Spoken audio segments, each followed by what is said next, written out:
Scott Miller is the founder of the Growth League, a coaching firm built for restoration business owners and sales pros. He started a Puro Clean franchise in 2005, funded it with 2 credit cards and convenience checks, while his wife was pregnant with their 3rd kid.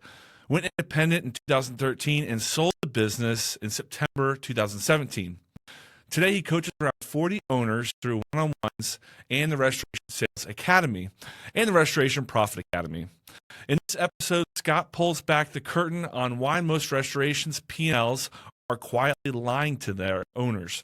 The $300,000 deposit that fakes a profitable month, the lead tech running a $20,000 job with no labor budget, the client who had nearly 100% of his work coming from one TPA until it was shut off overnight. It also gets into the selling regret that hits when you finally clean the business up to sell it, like staging a house and realizing you don't want to move on. If you're an owner running on gut math instead of the real numbers, this one's going to be definitely for you. Hey, Scott, thanks a lot for being on the show. Really appreciate it. Yeah, my pleasure. Thanks for having me, Mike. Awesome. Yeah, no problem. You've got a wide variety of experience. You've been an operator, consultant now. And what I find to be most interesting, I think, and this is what an angle that most people don't have, is that you've been a franchise owner as well as an independent. Right. And I think whenever people are in either system, they're always, well, okay, what's it like on the other side? And you've got great experience for both. So I kind of want to start out, and this will help us understand your experience and your background too. Yeah. What have you found to be the positives and maybe a few negatives to each side of the fence? Yeah, absolutely. So when I started, I looked at a lot of different businesses before I started my restoration business. And as you mentioned, I started as a franchisee. And for me back then, I don't even know if there probably were consultants that could have helped me go from zero and scale up like I did with the help of a franchise. I don't know. What I know is I didn't know I didn't even know that a business coach existed. Like I didn't know that was a thing when I started. Yeah. So when I started the restoration business, it was the only way for me at the time that I was going to be able to start. I would have never dreamed of starting it without that kind of support. Yeah. And it was great in the beginning. I would say the best thing, like the most positive thing I can say, is that it gave me access to a network of guys that have been doing it for much longer than me. And I was rookie of the year in the system, which was also what helped me get started with business coaching, which maybe we can touch on that a little bit later. But the best thing about the franchise was that I had exposure to guys who had way more experience than even a lot of the people in the franchise organization. So that was definitely the most positive thing. And just the basics, what equipment to buy, what supplies to buy, somebody to call on for support whenever I was in a jam. I remember being proud of myself that on job number 11, it was the first time they didn't call for help. Like every little water job I would call. Okay. So, it was great in the beginning. Very helpful. Yeah. And then was there FaceTime at that time when you, were you able to video conference somebody in? No. Yeah. So back then when I originally, so one of those peers really helped me get the financial understanding that I ended up like. He was my start, not the franchisor. It was another guy in the network, but he's the one. And we used to use go to my PC. I don't know if you remember what that was. Go to mypc.com. And so he would joke. He's like, all right, Scott, let me take over, let me drive, and he'd take over mouse control, and so that was the extent of that kind of. There was no FaceTime, which is great now for guys, right? Like even in my business, I sold my business in September of 2017. And we would have guys FaceTime their manager then. So what a great resource. What a great tool. I mean, so many great new tools for restorers these days, right? Just nonstop. And I think I started a similar way. I started in a franchise, and I had a gentleman that helped me as well, and they weren't part of the franchisee or franchisor rather made themselves very available. But I just found this gentleman who was in the field doing it every day was most helpful for me as well. Yeah. And so I would call him all the time as well, and didn't have FaceTime, so I'd have to do my best to explain it over the phone, you know, and I'd have to awkwardly find a way to tell the customer why I'm doing this because I didn't want to expose myself. And I was like, I don't know what I'm doing. I'm YouTubing videos in the truck as I go along here. But he was very competent and did a great job with it. And I think with that experience, we kind of learned that, like, hey, when people are starting out in this business, sometimes you can be that life raft for them. And it's so critical and so important. Because it's so overwhelming when you first get started. It is. You know? It is. Yeah. And I always tell when I'm talking with a potential new client and we start talking about, and they start asking, what is it that you do? How do you help restoration company owners? I say, think about it like this. I help them with everything but the water sucking and soot cleaning. Like, that's not, I leave that to IICRC folks and other trainers. Yeah. But I do get calls. Like, I got a call earlier this week and they sent me their mat report. They were really excited. So they're a startup, but they're kind of a different kind of startup. They've been in commercial construction for a long time, big 8-figure client, and they're just getting into mitigation. So they were just going to start with water, and I said, no, just like do it all, like water, fire, mold. Obviously, with all their construction experience, they were going to get into reconstruction. But they said, nah, maybe like in a year or two, we'll get into fire and smoke. I said, no, just start telling people you do it. So they got their first fire, and they sent me their first mat report, and it reminded me of my first fire. It wasn't until maybe like a year in where I got what I consider my first real fire. You know, my first couple of fires, like my first one was a kitchen fire, but it was like barely a fire, right? Mm-hmm. But it Just did wiping smoke up everything the. down. It was a detailed cleaning job, right? And that's what this was. It was a kitchen fire. Somebody left something on the stove, and they were cooking with grease, and so anyway. Protein fires are tough, though. Absolutely. Yeah. So, so you moved over. Yes, sorry. So you moved over to it being independent. So what? And we don't need to go into specifics as to why, but what did you find to be helpful being an independent? What was the positive to that? The positive to that was a couple different things.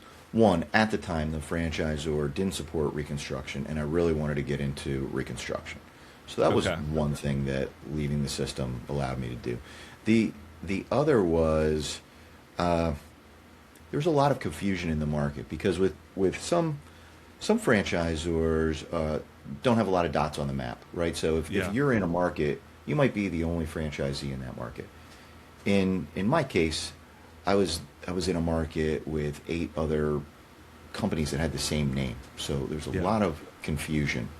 And we would get mixed up with other companies that didn't do things to the same level that we did, and so it immediately helped with that. Okay. Those were the 2 big things. Okay. Yeah, 'cause sometimes branding can help you with a franchise, and sometimes it can work against you depending on where you are. Yeah. And also at the time, things have changed for that franchise organization now to a huge degree. But at the time, they didn't help us get any work. So when I started, I was doing the sales. I had sales background, sales and sales management background. I was doing the sales, and also I was doing everything. I started on a very low budget, on a negative budget. I funded my business startup with 2 credit card convenience checks. And I talked to younger people about that. I was telling my adult kids that story a few months ago, this past summer, and they're like, what's a convenience check, right? So I had less than nothing, so I did it all. It was a great way to start the business because I got to know every element of the business. Losing my train of thought a little bit on I mean it's just a white knuckle ride when you get to that point. When you're doing because you got a short runway and every phone call counts, and you're responding whether you want to or not at that point. 100%. And I think it's one of the things that helped me to get off to a quick start too, because like I had no other option other than to succeed, right? Like Yeah. some of my clients, they hire, I encourage them to hire outside sales reps, and they, they if they don't have financial commitments, right? Like I had a wife who was pregnant with Yeah. she was pregnant with our third child at the time. I quit Uh-huh. my job. Uh-huh. She was a stay-at-home mom. Like I had no other option. And sometimes Yep. I see my clients making a mistake where they are offering too large of a base. They feel like they need to offer like a really large base to be competitive in their market. And for a lot of people, that large base is just, I'm good. Like Yeah. if I get a Yeah. job this week, great. If I don't, that's fine Yep. too. Like I've got my big paycheck coming. And Yep.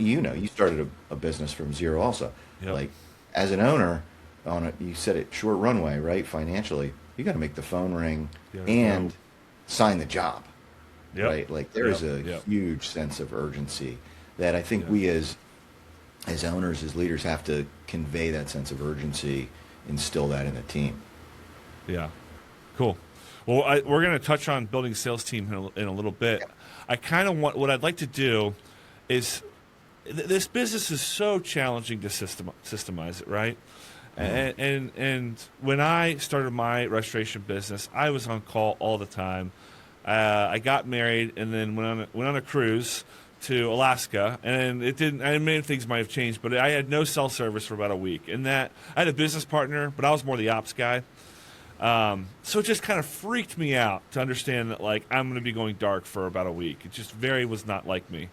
Yeah. Um, but I think the goal here in this business, and it's very challenging to do because it's so, or we take crisis and try to kind of put it in a box and systemize it. But that's a very challenging thing to do. If that can be accomplished with the right people, we can take those vacations and we can turn off our cell phones, right? And that's like the one of the main goals here, and that's why we started businesses, was to be able to have that luxury and that freedom to do that. That's very challenging to do. So I hopefully will kind of unravel some topics here in a very short Yeah. amount of time, and maybe get to that point where it's like, okay, we can get the finances secured, the sales, the operations. Okay, if we get all this humming and moving in the right direction, maybe we can turn off our phone during that vacation. Yeah. So the first part I want to talk to is the finances. Yeah. And typically, we as operators, and actually, I knew an operator that was an accountant that ended up going into the restoration business. So certainly not a fast rule, but hard and fast rule. But I think finances can sometimes be overlooked with these operators, right? They're more interested in producing the jobs and operations, and the finances can be missed. So we tend to focus on it enough to kind of get by and enough to kind of survive, but we really don't thrive in our finances. And I know that's one big important part with you is Yeah. thriving in those. So I think, from my understanding, we all have a general idea of knowing how to read a P&L, or we wouldn't be in business. But what I want to do I is don't dig a know little about bit that. deep. Okay. That is See, you're the not the expert, case. so okay. I talk to a So lot of people that have, because yeah. maybe we need to step a little bit back and then kind of like explain what a P&L is, and then maybe go a little bit deeper into how does that directly relate to a restoration company, and how can we make that work for us in our business. So Yeah. Yeah, a lot of people don't. There's so much that like, we could have probably a 2-hour conversation about just this, Mike, but we won't. yeah, So we'll save it for another day. absolutely. When I first start working with a client, or even before that, I start talking to somebody who thinks they might be interested in becoming a client. I ask them, tell me about your financial understanding, and what's your review discipline within the business. For example, are you looking at your cash and accrual P&Ls every month? Do you understand the difference between a cash and accrual P&L? Are you, what is your invoicing discipline?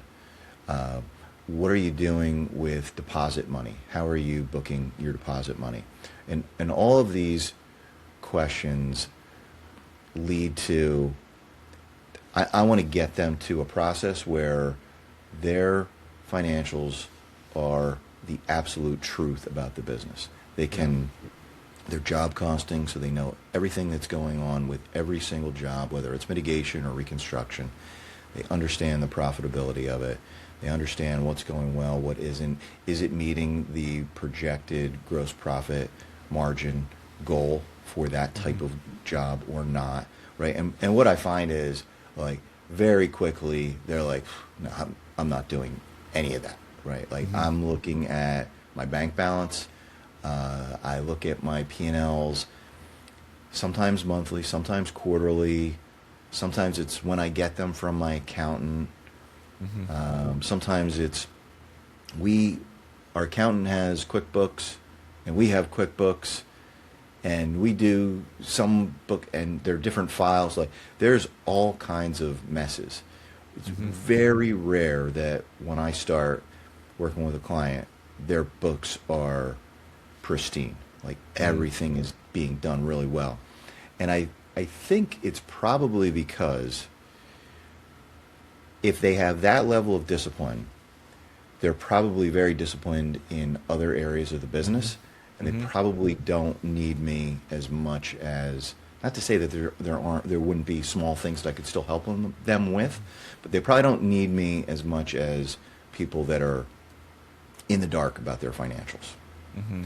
So I don't know if that answers your question, Mike, but that is really, I feel like that is it's just it's so fundamentally important to a successful business. Like when I started the business, I didn't know anything. So I thought I knew, right? You Mm-hmm. started off with, we have to assume that a business owner knows what a P&L is. So I Mm-hmm. ran a business for an absentee owner for 11 years in the printing and direct mail and ad specialty industry. And I looked at P&Ls every month. Mm-hmm. But not as an owner, and Mm-hmm. I didn't understand how the chart of accounts was set up and what that really meant and how that translated onto a P&L each month. And I wasn't job costing. And so I had, I guess, a cursory understanding of Yeah. P&Ls. And sometimes I talked to new business owners, and they were, mid-level management folks, P&L responsibility for their profit center, for their division. And when I start working with them, they say, "Oh, there's a lot of things that you just said that I feel like I need help with. The financials isn't one of them." Yep. And very quickly, they realize it really is something they need help with because they didn't do it themselves. They didn't have any input in how to get things set up. The the discipline of everything related to the bookkeeping. They were just getting a report every month, and they got to Mm-hmm. see the performance. Mm-hmm. So it's much different when you're a small business owner and you're having to create it from scratch. And universally, I would say it's something that franchisors don't seem to be doing a great job of. Yeah. Yeah, I think a lot of business owners get caught in the kind of like the gut math, right? So like Yeah, yeah, like you had mentioned, I mean, yeah. that's the first place to start because that's where you start forecasting and understand. Okay, how much can I pay this salesperson? How much can I pay this Right. production people? Yeah, I think people more make hires on the gut check where it's like, oh man, like I can't keep up with all these jobs. I need to hire this person, or gosh, I need yeah. more work. My technicians are standing around. I need to hire a marketing person. Okay, well, what does that look like in your P and L? And I think that correlation's missed. Correct me if I'm wrong, Right. though, Scott, on that. No, Yeah. absolutely. And you said something like I used to do, you know, the in my head P&L when I Yep. was on jobs myself. I was, Yeah. in my head I was coming up with, what I thought the exact mate number was and what I thought my labor was going to be, and I was like, kind of doing the math in my head. And that worked when I was on every job. Yeah. And then as we started to grow, that no longer worked. I was in the dark. Our books could not tell the story. Yeah. And it got to the point where I would just lay in bed at night and worry. And that's when I decided I have to do something about this. Stop that negative head trash talk. Like I'm not an accountant. I'm not a bookkeeper. I'm not a numbers guy. I mean, I always thought of myself as a numbers guy, but I was like, wow. But now QuickBooks is just making no sense to me. Yep. Some months where I fell in we that we too. look really profitable on the P&L, but I know we're not. And then there are months The where bank's not it was the reflecting opposite. that. Yep. It's like, right. And now it's like we look like we're doing really bad on the P&L, but I know we're not doing bad. So what's going? So Yeah. that's when I was like, okay, no more. This has to stop. I need to wrap my arms around this and get a true understanding. And it's just so important. It's back to why I don't work with a lot of people that have that all really dialed in. I really think it's because they probably have such a good business that's really disciplined in a lot of ways. Yep. That I think it's got to start. Like um, you can't let yourself as an owner say, oh, well, I leave that to my bookkeeper. I leave that to my accountant, and keep yourself in the dark. I think that is just a recipe for disaster. So So that's you what mentioned the chart of accounts. yeah, How does that fit into restoration? Well, explain that a yeah, little bit, 'cause it sounds like yeah, you said that people have a really hard time kind of cracking that one. yeah. And it's not difficult. And I walk my clients through that right in the beginning. Here it is in a nutshell.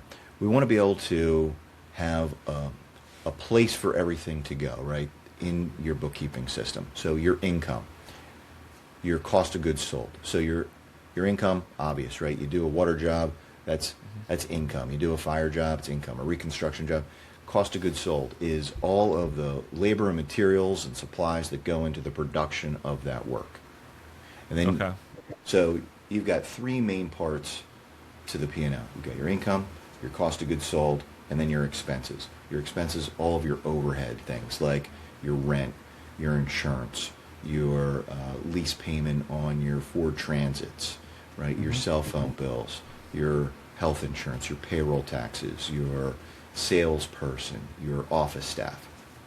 So income minus cost of goods sold equals gross profit, minus expenses equals net profit. So when you've got your chart of accounts set up, I'll use air quotes loosely, the right way, you'll be able to look at it and see what your gross profit was for the month for a specific job by type, right? So let's say we look at a P&L for the month and we did $100,000 and 30 of it was water, 20 of it was fire, and 50 of it was reconstruction, right? We should be able to look at our P&L and say, okay, we did 30 in water. What did it cost to get that done? And what was our gross profit? Same thing with fire, same thing with reconstruction, right? We did 50 in reconstruction. It cost us whatever, 30. Our gross profit is 40%. You need to be able to look at that. You need to have that information accessible. And I don't want to go down a bookkeeping rabbit hole, but that's Yeah. really, that's the quick The general overview. idea of it. Are Yeah. they, yeah, are they explain, like, can you explain what's going well in the business and what's not going well in the business by looking at that? That should, Okay. should tell the story of your Yeah. business. Yeah. And then there's things that we do wrong or we do inconsistently that will make the profit and loss statement inaccurate. And then what people do is they say, well, here's an example. You sign a $100,000 job and you take a $30,000 deposit. You enter that invoice into QuickBooks in such a way that it shows up on your P&L as revenue. So now you have $30,000 in income and no matching cost because you haven't done anything for the customer, right? So it's going to make that month look like it was very profitable, right? So now you might know that, right? Like getting back to like these mental gymnastics that we do. You might say, oh, look, we were really profitable. No, not really. You know why? Because the Smiths gave us this big deposit, so I know that's not the real profit for the month. Yeah. So now, and I could tell you all these different things that could happen where you could have that conversation in your head and say, oh no, the P&L's not telling me the truth. So imagine doing that. Imagine I convince you have to start reviewing your P&Ls on a regular basis. And then you start reviewing them, and every month you have another story for why they're not accurate. And you say, Yeah. well, why am I bothering? Yep. Now I'm not looking at my P&Ls anymore because I know it's all a lie anyway. Explaining my and I know way through it. yeah, I have to explain my way through it, and it's not accurate. So Yeah. why look at it? It's not telling me anything of value. That's what I want to help my clients overcome. Okay. Yeah. So I got in the trap as I was growing. I got in the trap of micromanaging consumables or temp labor, because I wanted to make sure that we were making our gross profit. And Yeah. I kind of fell in that trap, and I probably made my employees' life, challenging as well, and I Yeah. made myself challenging. So I realized it's not about it's not about that. It's about the percentage to the job, and then you start looking at the Right. percentages rather. Yeah. Yeah. And whenever a percentage, to go back to your chart of accounts, that's why it's so important to have a detailed chart of accounts, because you can Yeah. see, like you said, the health of the business.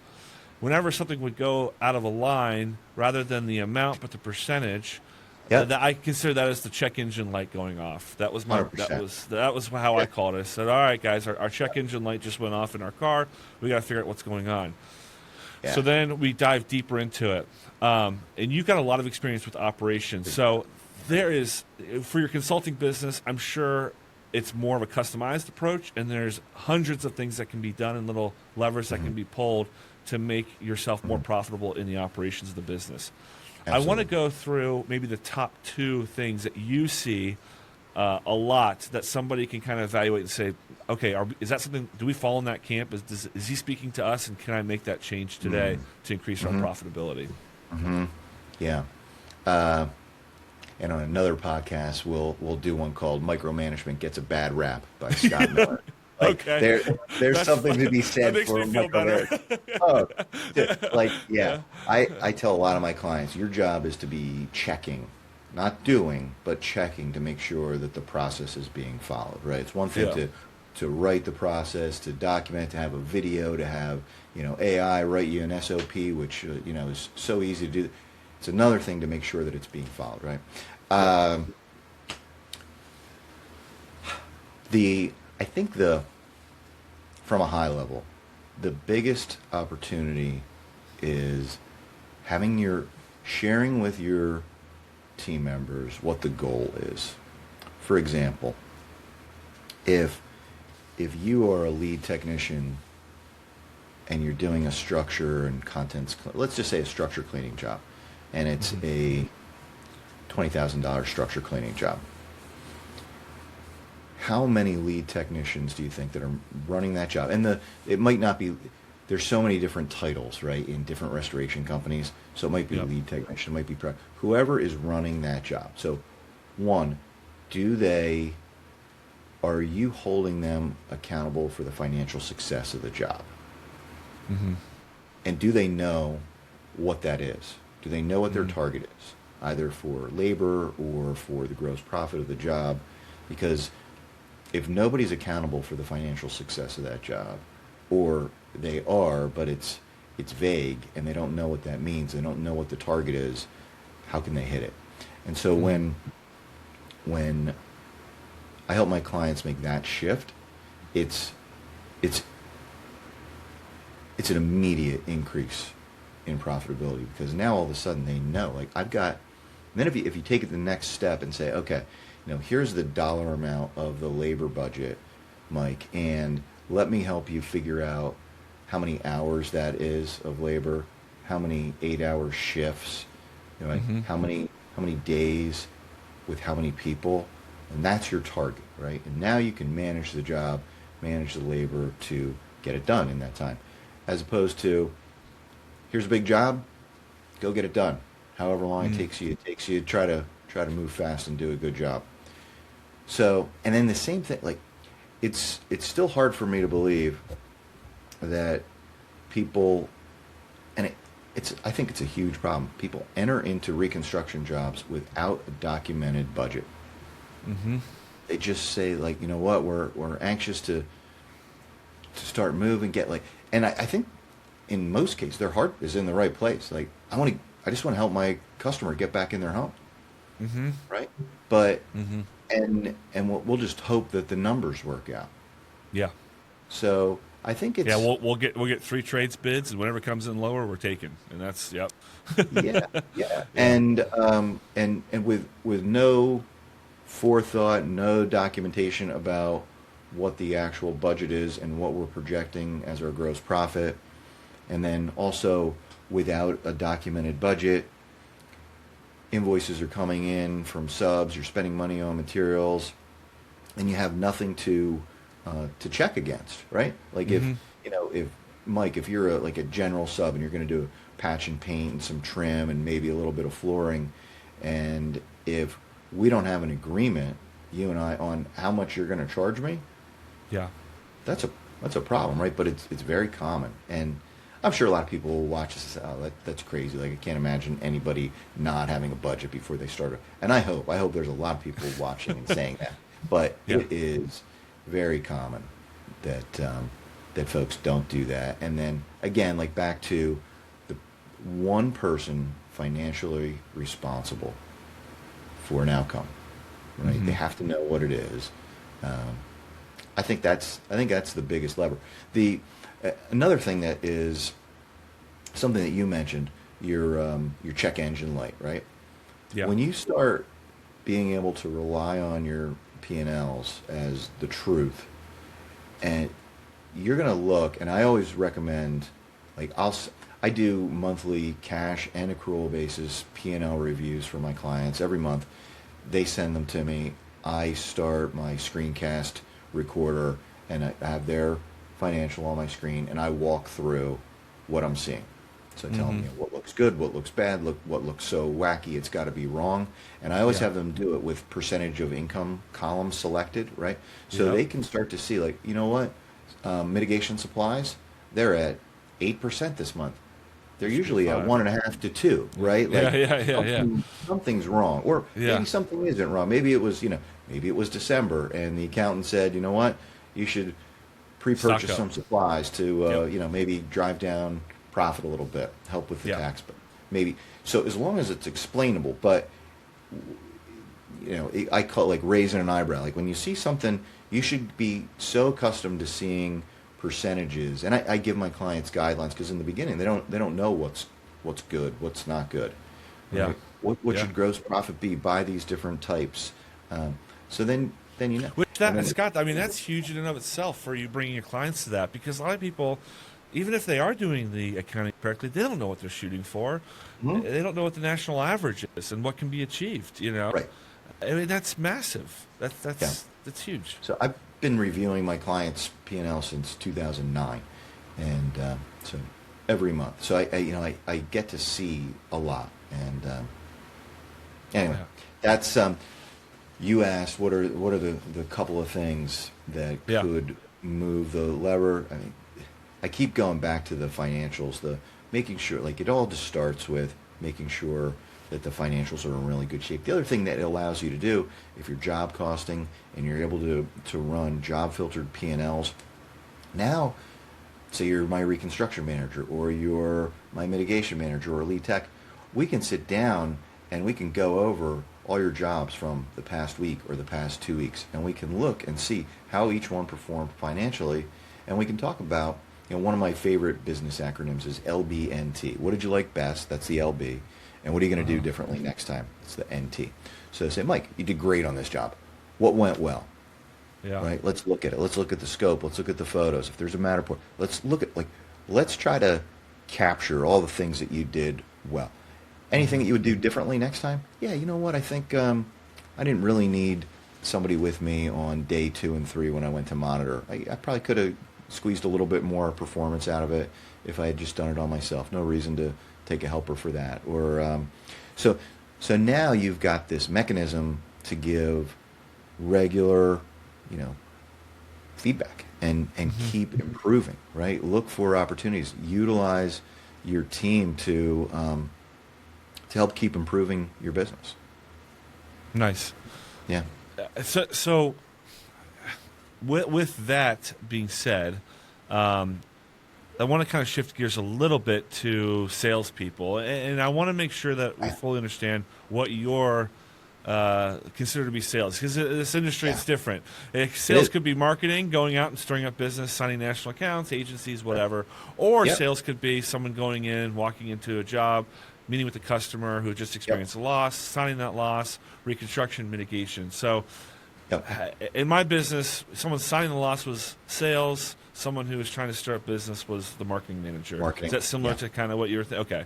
Well, so I always think of, in our industry, 3 sales. One is the sale to get the phone to ring, right? A lot of people in our industry call that a marketing person or route marketing person.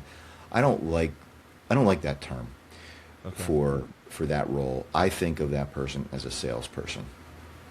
Okay. So so that's the first one. And then the second sale that has to happen is now you got the phone to ring. Somebody got the phone to ring. Now the phone rings. I pick up. That's the second sale. I need to make sure that I create a sense of urgency and I get that person scheduled for as soon as possible, as in like, Yeah. the next couple of hours, right?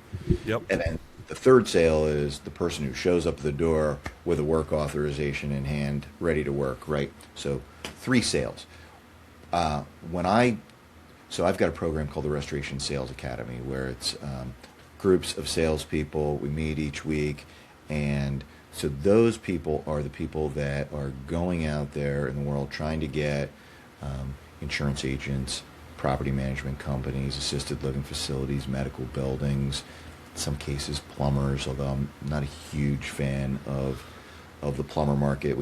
That could be It's shifted. It's that been could be- shifting. yeah. Yeah. Yeah, absolutely. Yeah. Yeah, it's getting really ugly. So, but I think, so my definition in this case is, I really of a salesperson is somebody who's getting the phone to ring, either a referral from an insurance agent, which is, in my experience, is really, it's almost making a comeback because of a bunch of things that are going on in the insurance industry. I think people are reaching out to their insurance agents again more to get advice. Like, should I file a claim? I've got a 1% deductible, right, on Yep. $1 million house with 10,000. What should I do? I have a little water damage, right? These policies are becoming more complicated. Yeah. About Yeah. it, right? Yeah. Yeah. Yeah. So a lot of agents are getting back to coaching people into don't call the 800 number first. Call me. I'm your advisor, right? Like that. Isn't that what you would do if you were an insurance agency owner? Like you want them calling you, right? Not Yeah. the 800. Anyway, but insurance is just one of the things that I encourage my clients to hire a sales rep to go out and sell to, because I've seen over the years, and as recently as the last couple of months, where they have too many eggs, in one basket with a carrier, with a TPA, with Google, right? Something can go wrong with Google, and all of a sudden you go from Yeah. getting lots of leads to it's like a light switch, right? Just shuts off. So I've always been, and in my own business, I wanted a lot of diversity in where we were getting work from. TPAs, pay-per-click. At the time that I sold, I had 3 sales reps. I had 3 sales reps for a lot of the 13 years that I had my business. I think the more diversity, the better. Because if any one goes away, a couple of years ago, I had a client who was getting almost 100% of their work from one TPA. Something happened with their relationship, and it went to 0. Yeah. So, And real quick, Yeah. Scott, because Yeah. we're running out of time here, but Yeah. I think this is very challenging for people to crack. And it is. profitability is one thing for sure, but there's also, we have to look at gross sales as well.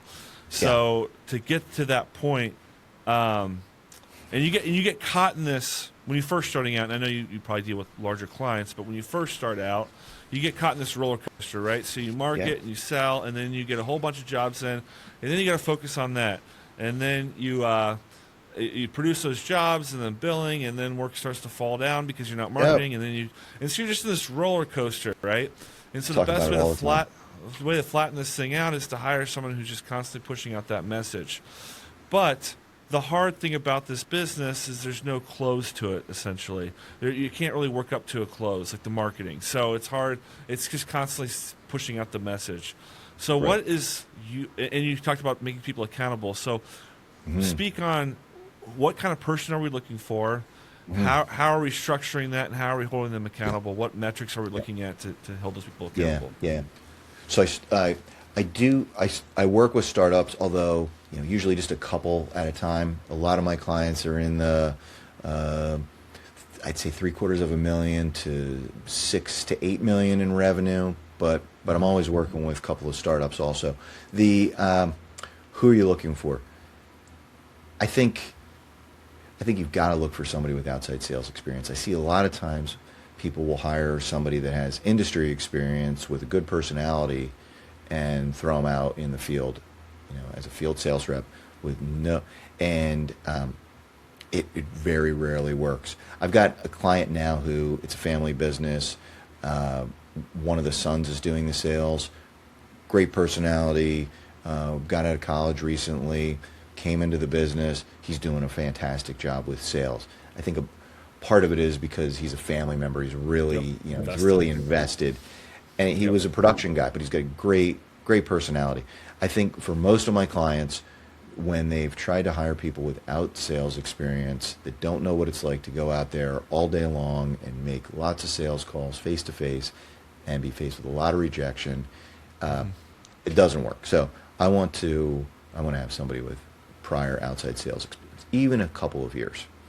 Okay. Why I started RSA is because my clients were buying into the idea. They were, hearing from their peers, hired a sales rep. You should hire a sales rep. They hire a sales rep. They had never done sales themselves. They took them on a couple of jobs, throw them out there and say, go get us work. So no accountability, no coaching, no feedback. They were not getting any support, and it didn't work. So when I talk to some people about hiring a sales rep, they say, oh no, that doesn't work. We tried that a bunch of times. And I ask them those questions, like how often did you meet with them? Did you do role playing? Did you hold them accountable? Were you looking at their activity notes throughout the week? Right, all things that I do through the RSA program. And it's always no, we didn't do any of that. It's like, okay, we just let them go, and right now, even with it's like any other position that you're hiring for. Sometimes it just doesn't work out. Right, you could be doing all that. You could, as a leader, be doing all the right things, and they're still not going to work out. So it's not a guarantee, but it's almost a guarantee that if you're not supporting them and holding them, if you're not managing them, leading them, helping them, it's not going to work.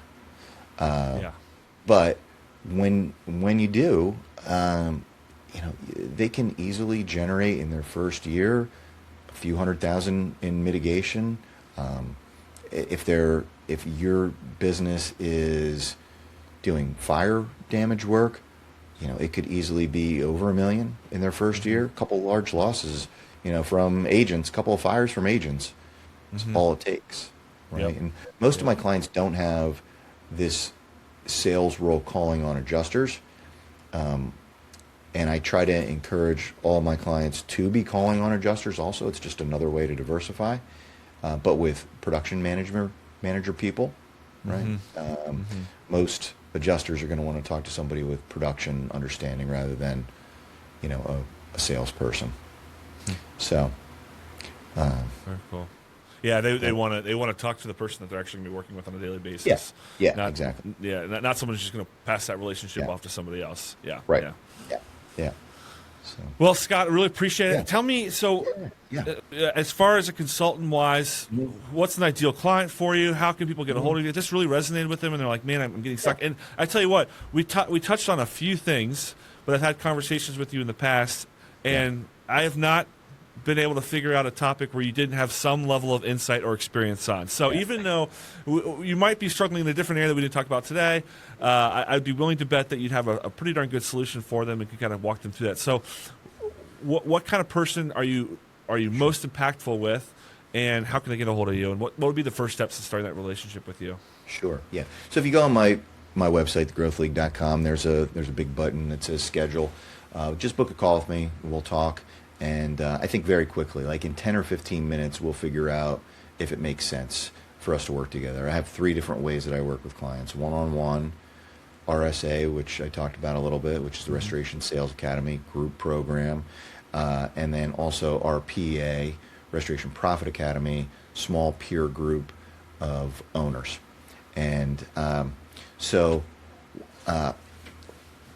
what are...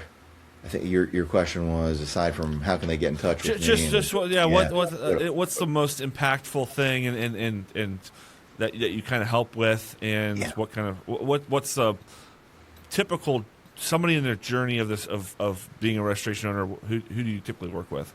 Yeah. I typically work with somebody who, a lot of times the first call comes because they're starting to think about selling.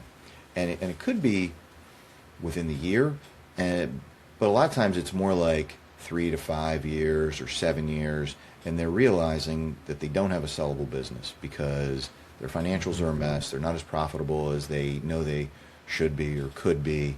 They know that way too much of the business relies on them being involved in the daily operations, and they, like me, I knew that a big piece of a successful retirement for me and my family was a successful sale of the business, right? So this is starting to hit them in different ways, right? Could be a call to a broker, and the broker says, you know what, you have a nice business, but to Not get there what you yet. want to get, you Yep. need to do a bunch of things, right? So I think a lot of times that's what triggers the initial outreach to me. They're starting to think about the future. They know the business, or they have a sense that they can't get what they want to get or need to get for their business the way it is now. So they reach out and they say, what can we do to start getting this into sellable condition? And then what happens as a result of that, once they start doing these things, the business becomes more enjoyable, more profitable for them today, right? So the things that they're doing to plan for the future are starting to help them right away, which is a very Increases nice their thing. quality of life. Yeah. Yeah, Yeah. yeah. Yeah. I mean, when I started doing these things, I started to think like, geez, do I really want to sell the business? I almost like, for a while, I had, I guess, seller's regret. Yeah. Yeah. Yeah. Geez, I Yeah. sold a really, really good, profitable business with a great team. So, anyway, those are the things that usually trigger. And who I work with, like I said, sometimes I work with, I'm always working with probably 2 or 3 startups at any given time, and then the rest are in the, couple to a few million, and then I usually am working with 1 or 2 8-figure businesses also. That reminds me of an analogy I just thought of. My wife and I, 2 years ago, sold our house, moved to a different house, and my wife keeps a very clean house, and so am I. We're very clean, but Hmm. we were looking at, we were putting the house up for sale, and of course, you take all the photos down. You make it look very kind of vanilla, but you get it really clean, right? Like you paint some things, you get the carpet shampooed, and then once you sit there and you look around, you're like, what? This is not It's that a bad pretty of a nice house. house, This is a right? pretty nice house. Why are we moving? So I think Wow. like at the end of the day, like the motive might be to sell the business, but if you Oh don't my have something God, to that's selling so funny. business, you end up improving your business, having a pretty nice life to be living in, within that business. That is So so funny. I yeah, used that same kind of analogy when I was getting yeah, my business ready to sell. It took like from the time I listed it to the time I sold it, it took just under a year. It was supposed to happen much faster, but there were multiple delays. And I kept thinking to myself, like, everything that I did was to make sure that I could be really proud of what I was passing on to the hmm next person, right, to the hmm buyer. yeah, And so it was like it in my mind it was kind of like cleaning, getting ready for company to come over. It's like yeah, everything, like what else can I do to make it just a little bit better, right? yeah. And the more I did that and the more it got delayed, the more opportunity and time I had to continue to just make little adjustments. And yeah, and then the day came, and I was like, geez, what have I done? Yeah, yeah, what have I Should I just done? have kept it? But I had another business at the time. I had an auto glass business, Uh-huh. and I also had the coaching business. And so it was enough. It was time to start to just Yeah. focus on. And then I sold the auto glass business in 2021. So now this is all I do. And I love it. I always say I'm passionate about helping owners to Yep. get more profitable, to reduce the chaos as much as possible in our industry, and to build a sellable business. So, We'll end it any of there. your, yeah, Yeah, anybody yeah. would love to talk with you, even if you say, you know what, I just interested in meeting this guy Scott, and not really interested in coaching right now. Happy to still talk to you. I love meeting Love it. people in our industry. Love it. And they go to your website again? That's the Yeah, best way to just get a hold of you? Okay. yep, thegrowthleague.com. Okay. Awesome. Thank you, Scott. Appreciate it. Wonderful Thanks, Mike. conversation. Thank Yeah, you. good talking with you.